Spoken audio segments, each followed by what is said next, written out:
Hello and welcome to another Mordian Mondays. This is episode 85, and this week, guys, whilst I don't have a huge amount, if any, painting progress to show you, I do have a significant amount of army progress to show you, and a big exciting announcement, which is we are going to be going all in on the Scions. That's right, I will be putting together not one but two Scion armies, and my plan is to get this done relatively quickly. One of these Scion regiments will be up and running, well, in a matter of weeks, and they'll be on the channel for your viewing pleasure.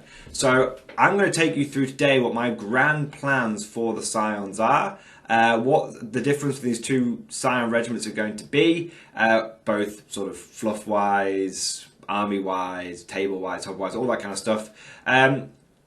And just, yeah, get you guys super hyped for the future of the channel, which is going to be the Glory Boys. So, first things first, what do you see in front of you here today? Well, this is essentially, I've taken my Scion army from being, you know, a collection of just a few plastic models, you know, basically 3 start collecting sets and that's it. And I have now expanded it. I have added in 5, 6, 7 boxes of Scion infantry.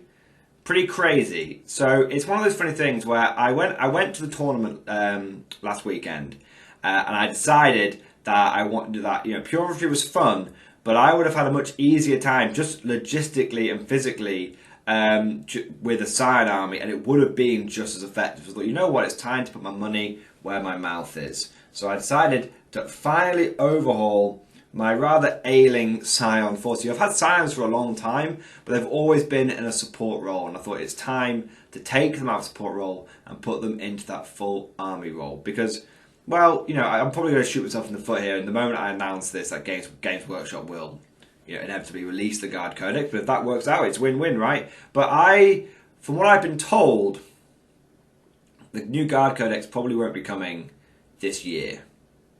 Okay. It's probably going to be a 2022 affair. At the very least, it's going to be a very late 2021 affair. I mean, we're already halfway through the year. And what that's made me realise is that, you know, I can invest in a Scion army. You know, I've already got the bones for it. I just need the skeleton for it to slap the meat on and some organs. And then I could just have a competitive Scion army for 6 months till Games Workshop inevitably flips everything on its head. So that's what I'm going to do. So my Scion force originally was, like I said, just 3 start collecting boxes, and I'm going to take it from that into 2 Scion regiments. One will be a full-blown Scion regiment, and the other one will be more of a support element. And the reason I'm going to be doing this is, firstly, I will have a full Scion army, which is super, super cool. And I have now got all the infantry that I need for that Scion army. You can see it in front of you, and we'll be going through in detail what I've got in a moment. And the other Scion army will be a support element, and that will allow me to run both a full Scion army of just one singular regiment, no, all land on lines, or it will allow me to run Scion Soup, where I can take one, 2 smaller regiments, or 1 large regiment and an allied detachment of other Scions. Now, why would you want to do this? Well, Land and Lions, for example, are a fantastic take-all-comers regiment, but I may want a detachment of Iotan Gorgons to drop in and take advantage of that stratagem that lets them deploy from deep strike 5 inches away. That'd be pretty good for some rapid-fire lasguns, right? That'd be pretty good for some, or hotshot lasguns, I should say. That'd be pretty good for some melter with the new melter rule. Or maybe, you know, I want to take my Capic Eagles and have loads of those guys, dropping in or jumping out of transports, I should say, with hotshot volley guns and whatnot. But then I also want an army of the Iotan Dragons, the ones that have the rapid fire 12 inches. And if I want to drop in and just do some hotshot las rifle death, I want to be able to take advantage of more than one Scion trait at once. And I don't want to, just run the same colour scheme, but basically say, oh, these guys are one regiment and these guys are another, because that gets very confusing for my opponent and gets confusing for me as the player running them. And when you're playing in a tournament, and the idea is these will be competitive units, when you're playing in a tournament, you want to spend as little time as possible having to run through things in your head and run through things with your opponent. You want it to be very smooth and very obvious in the tabletop what you're running, and that's what I'm going to be doing with these two Scion regiments.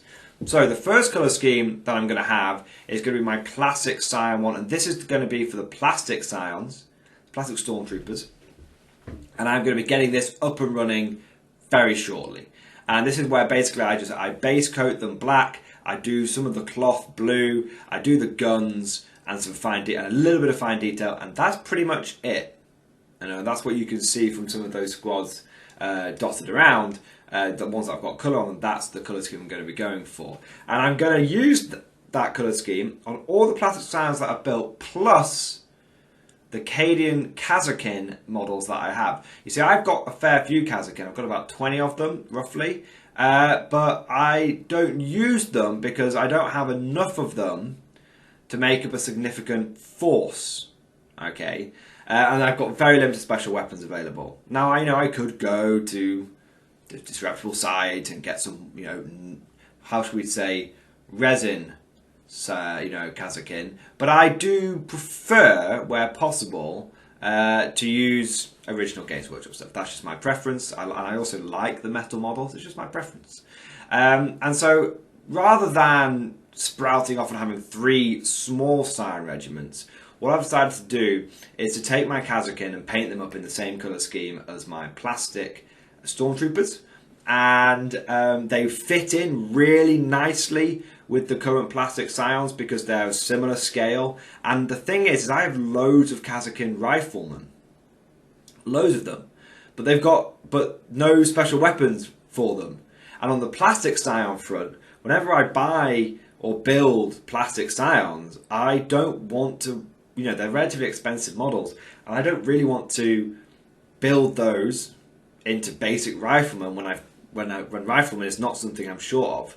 So what I've done with all these new Scions that I've built is I've literally built all of them into special weapons or sergeants.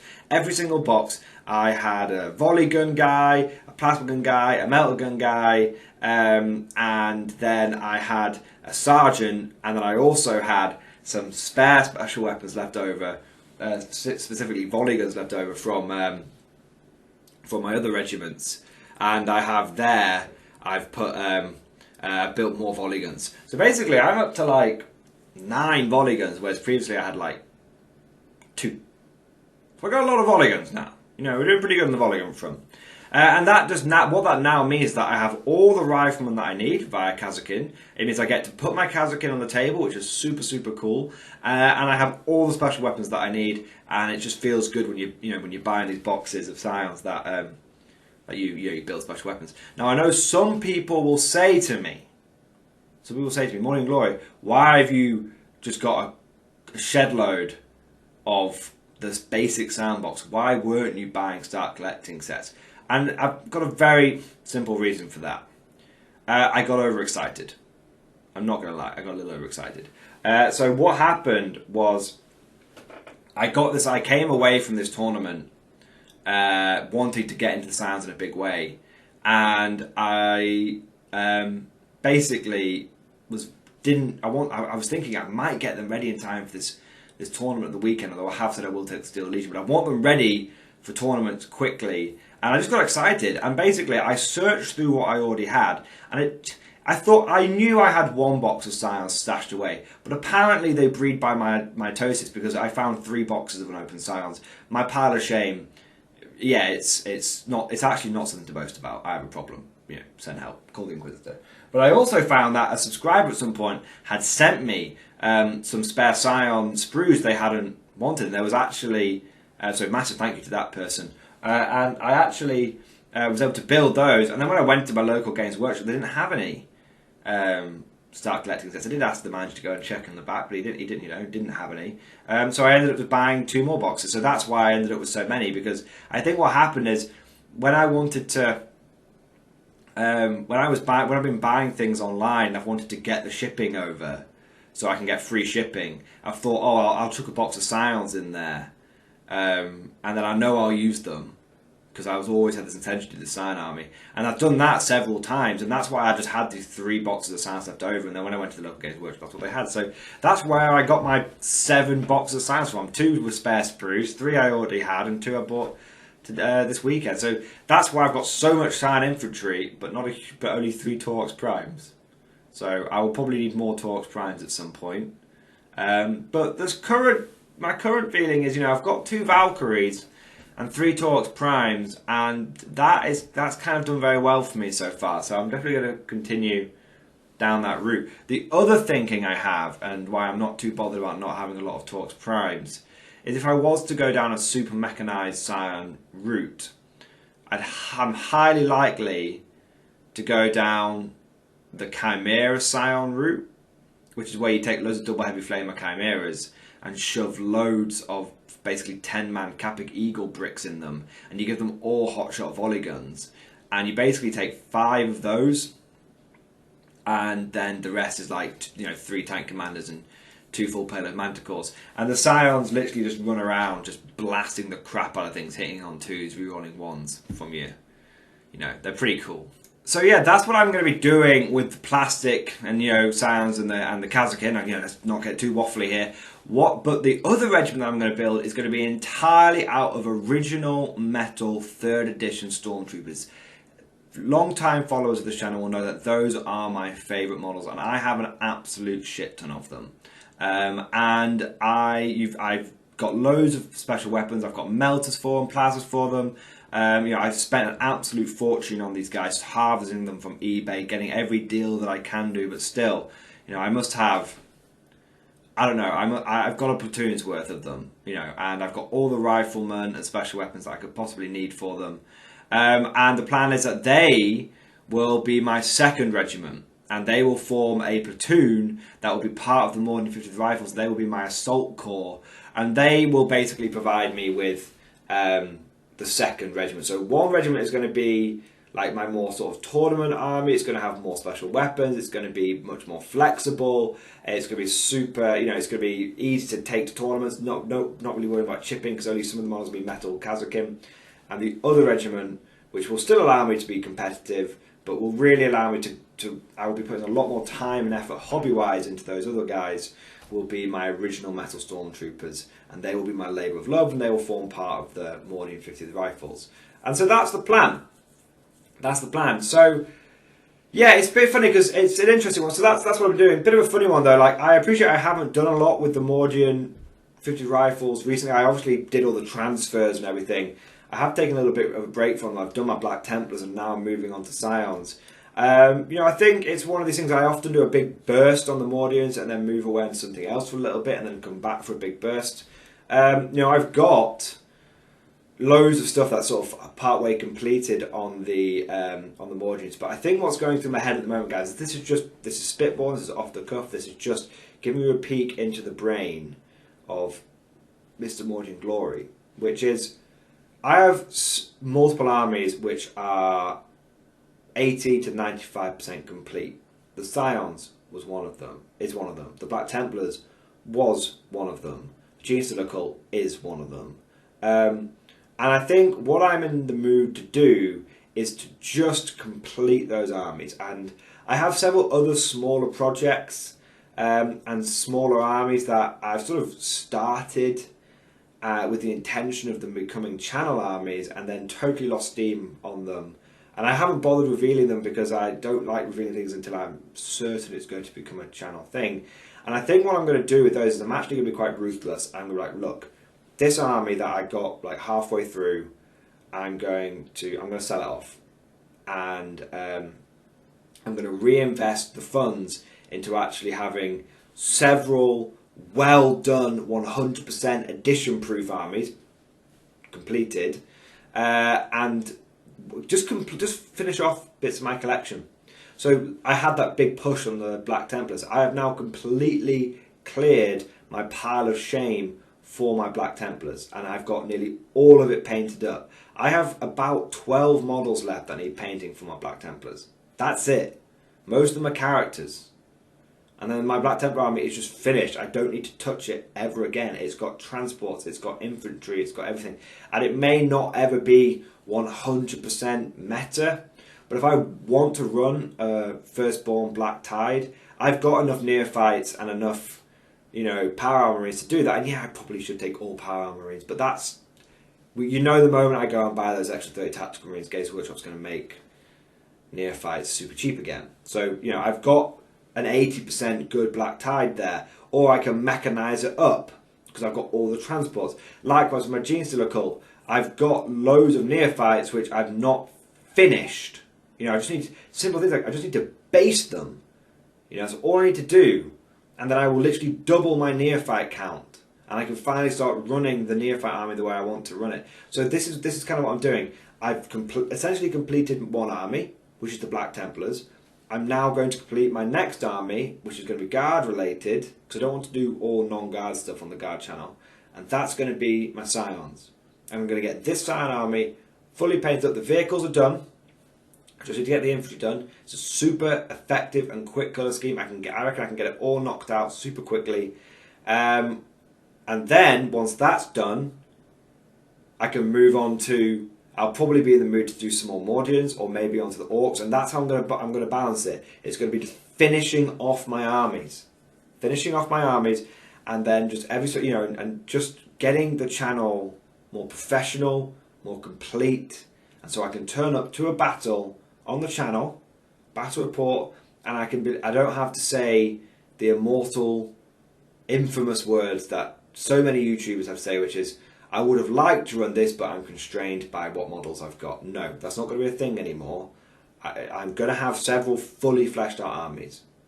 That's how it's going to be. Obviously, Games Workshop will always throw spanners in the works, and nothing's 100%. You know, they might release loads more science models. They might do that. But my point is I'm going to get the science to a point where I can run them, and people can look at the army and go, wow, that is a competitive science army done properly. That's where I want to be. I've got my Black Templars at that point. I've got my Mordian 50th Rifles Pure Infantry Army to that point. I've taken it to a tournament and I've proven that. And I'm going to get my Pure Science to that point. And then we'll see what the next army after that will be. But hopefully you guys can see we're not going to be flitting around as much. We're going to be organised and focused, like a true guardsman, like a true Mordian guardsman. Anyway, forward look for the rest of the week. I'll be going over the army that I intend to take to the tournament and some tactics for that army. And then the other couple of videos that I'll probably do are going to be, well, we'll leave them open. I'll see what I feel like doing on the night, essentially. Keep it a little bit loosey-goosey. But it will be guard, it will be tactics around guard, it will be competitive focused. I may even look at some other guard lists that have been doing well in the tournament circuit and do some analysis there. Yes, so that's the plan. One final thing to mention. I did a video last week regarding what army I should take to the next tournament. And everyone voted on Steel Legion. Well, not everyone. It was between Black Templars and Steel Legion, and the majority was Steel Legion. To everyone that voted Steel Legion, my intention is to take that army to the event. However, if I get all these Scions painted in time, and it's unlikely, but if I do, I may take my Scions to that one-day event. Just because we've been talking a lot about Scions recently, and I want to see if they can hold up competitively, properly. I will let everyone know well in advance, and if you did vote for Steel Legion and I don't end up taking them, don't be disappointed. They will definitely be taken to a tournament. And I've got loads of tournaments lined up between now and the end of the year. So don't worry, one way or another, I will be doing an Armoured Guard tournament after action report. Because I don't really mind if I take my Steel Legion or take my Scions.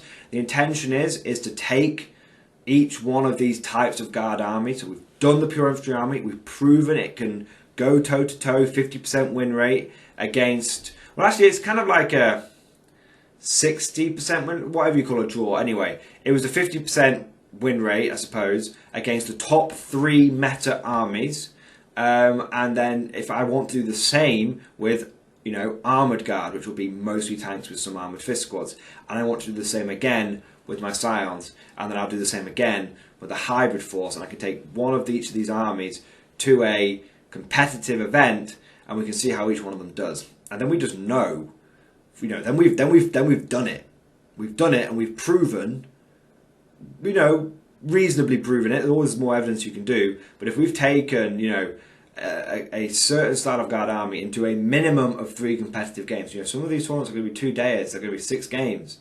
You know, as long as we've done a minimum of 3 competitive games against meta armies with each style of guard list, then we know which one is better, and we've done it then, and we've got it on record, and then I can just, every time the meta shifts a bit, I can repeat the cycle, and we can get an update on, oh, is Infantry Guard better now? Oh, has Scion's got worse? That's what we can do, and that's the intention that I've got with these armies and with this channel. Hope you guys enjoyed this video. Thank you for watching, and of course, I'll see you guys next time.